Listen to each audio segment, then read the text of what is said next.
Hey everyone, thanks for stopping by at Stars of the Diamond. My name is Rhett, and today we're going to be doing PSA Return. And for me personally, I don't do a ton of grading, and these have been at PSA for almost a year and a half. Okay, so some friends of mine were sending some stuff to PSA, and they needed a few extra cards, so I sent them some vintage stuff.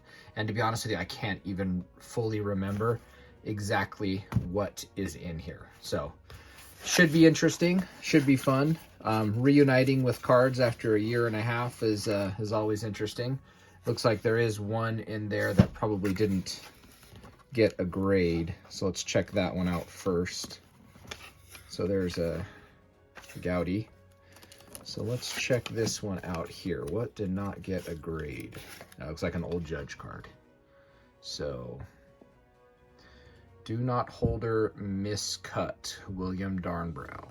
Okay, let's check that out.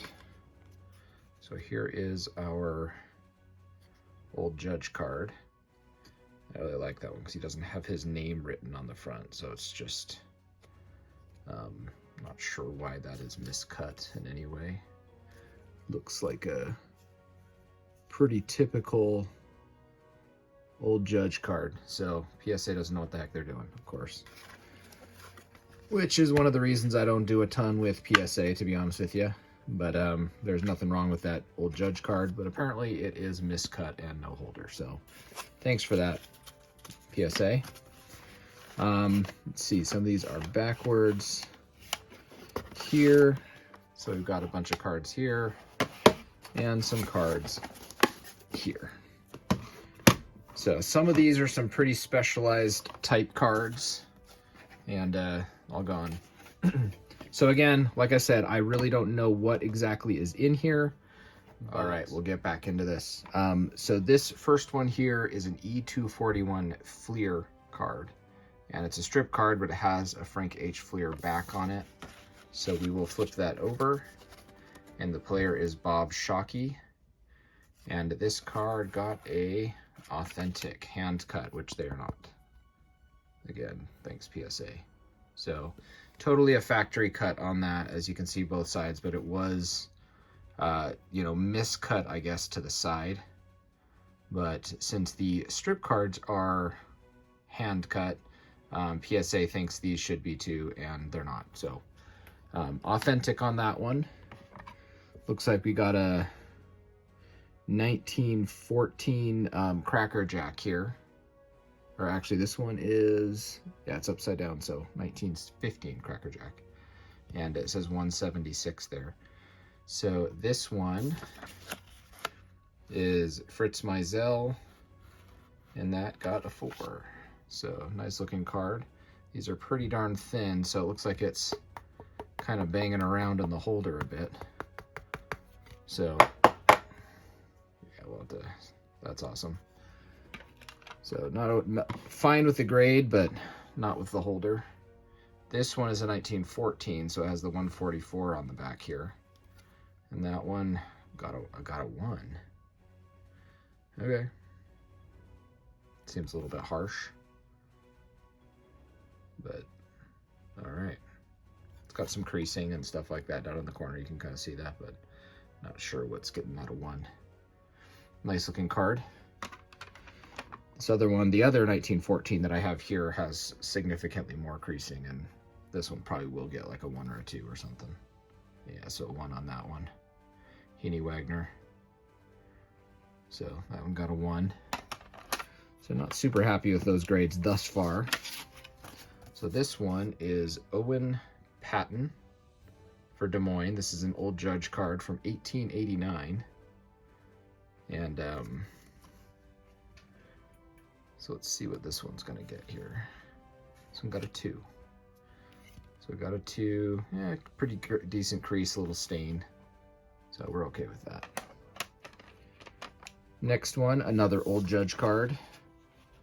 This is Frank Foreman for Baltimore. That's kind of a cool, harder to find player.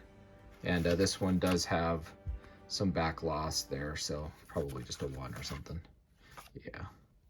So one of those cards that the front, with a lot of these old Judge cards, honestly, the front image is as important as anything else. So the technical grade may be low, but that's a nice looking old Judge card, especially for a tougher to find Baltimore player.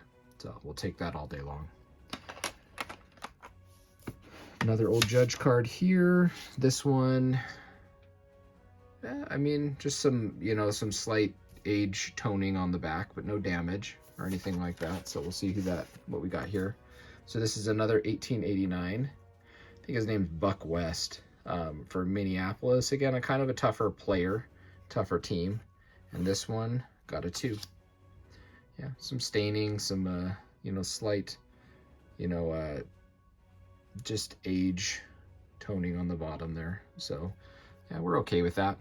Weren't expecting anything more than that. Another old Judge, again, just some toning on the back here. And this one is of Sullivan for the Athletics. Kind of a crazy pose there. And this one also got a 2, Mike Sullivan. So nice looking solid card there for an old Judge. Another old Judge card. This is a sort of a pink tint. And that's Burns for Kansas City. And that looks like some damage on the front there. Back looks clean. So, I don't know, 1-2 maybe. Yeah, 1.5. So, on that one, looks like we have one more old Judge here. And this is Jay Fats, Captain Cleveland. A little bit of a lighter photo. Back has a mild stain, but front looks pretty nice. And the glare on these PSA holders is always a little bit tough. This one got us a 4.5. That honestly seems a little overgraded, if I'm being honest, compared to what other ones got. And again, a lot of times with old Judge cards, the grade is independent of the photo quality, which I don't agree with. I mean, if you look at those two cards, which one has the better eye appeal? And all day, every day, it's the Baltimore one. Even though this is a 1 and that's a 4.5. When you are buying old Judge cards, the photo quality for the true old Judge collector is paramount. So this is a perfect example where the photo quality may trump the photo and the technical grade. But regardless, we'll take all those. Those are fine. And we got 2 Gowdy cards here. Let's do them. So Tony Lazari, this is a 1933 Gowdy. It's got some wear to it.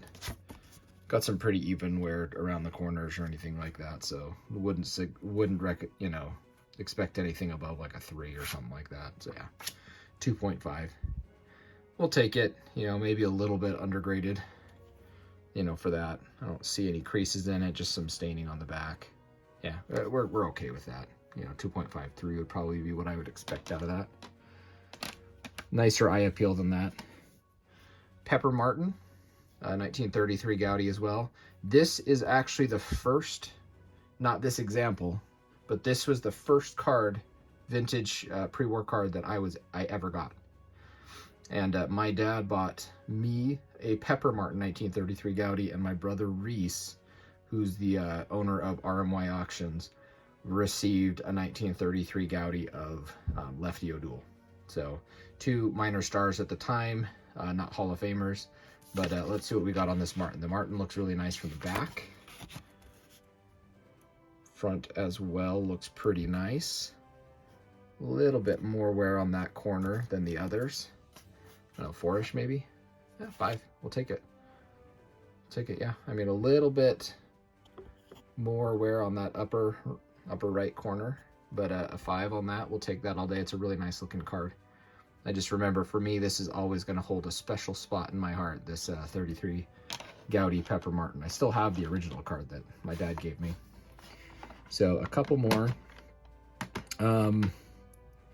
So yeah, some of these ones actually are a little bigger cards, I think, than some of the other ones that we've seen thus far. But here we have a 39 play ball Hank Greenberg, and he's one of the more popular, you know, Jewish players in the history of baseball. So we'll kind of see what we got here. Check out this card. Nice, you know, honest rounded corners. Centering isn't bad for a play ball card. Probably in the 4 to 5 range would be what I would guess on this card. Yeah, 5. Yeah, we'll take that. That's a nice looking card. And any Greenberg collector would be happy with that one. All right, this brings us to a pretty tough type here. This is a 1936 Worldwide Gum, and this is Ray Schalk, the Hall of Famer, but this was later in his career, so at this point he was the manager for Buffalo. So not a lot of cards of Ray Schalk going into the 1930s because his playing career had been long over at that point, but he was a Buffalo manager during the 30s. So here we have, and they misspelled his name as Roy, not Roy, Ray Schalk. And so this one, nice looking card, a little bit of honest wear to the corners. Back looks good, pretty typical for this set. Yeah, 4 to 5 range would probably be what I would expect out of that card. Yeah, 4. We'll take it. Could have seen that going a little bit higher, but you know, that's a pretty decent grade for that set. And oh, almost gave that one away. And this is Chick Hafey. This is also another Hall of Famer. Centering is a little on the short on the top there. Yeah, probably about what that Ray Schalk got, honestly. The 4-ish. Yeah, 4. Okay. The nice card. Neither of those cards had any wrinkles or anything like that. And so that kind of leaves us 2 Gowdy cards left. And we will go with the lower dollar, you know, or lower tier Hall of Famer here. This is a 33 Gowdy Red Faber. And this is a nice card. Remember sending this one in. Oh, it's got a little bit of wear down the bottom. But yeah, probably 5-ish. You know, maybe a little higher than that, but 5. Yeah, centering is a little down to the bottom. Yeah, 5-ish is probably what I would guess. 6, we'll take a 6. And that 6 is a nice grade for a Gowdy card. Yeah, no creases there or anything like that. Just a good looking card with a little bit of centering issues. But yeah, probably a little over what I thought or expected to get on that Faber. So we'll take that. And last card, this one's not super nice as far as kind of technical grade, but it's a big card. It's a card people really enjoy. And it's the 1934 Gowdy Hank Greenberg. And as you can see on the back, yeah, a little wrinkle, a fair amount of wear on the corner and stuff. Check out the front. Yeah, just a pretty, this is honestly pretty typical condition for a Gowdy card when you find them in like a vintage collection. So I don't know, probably nothing more than a 2 on this card, honestly, just kind of given everything that we've seen on it. And I got a 2. So that is pretty much what I expected when I purchased this. I think I was in my head thinking, yeah, it's probably going to get like a 1.5 or 2 if I was to ever get it graded. So did exactly that. So yeah, some good returns. Some you know, nothing in here was being graded because we were expecting some really high technical grades that are gonna, you know, just make me a rich man or anything like that. But you know, it's just a nice group of cards. And thanks for watching the video, and I'll be sure to be uploading more videos in the near future. But always fun when you get cards back from PSA. I just don't do it very much, especially now since it costs an arm and a leg to get cards graded. And in a lot of instances like these, I don't know that it adds that much value really to the card, but you know, some people need their cards graded. So anyways, thank you guys so much for stopping by Stars of the Diamond. And if you would like to throw me a subscribe, I would really appreciate that. If you haven't smashed that like button, please do so on your way out. And as always, everybody, happy collecting.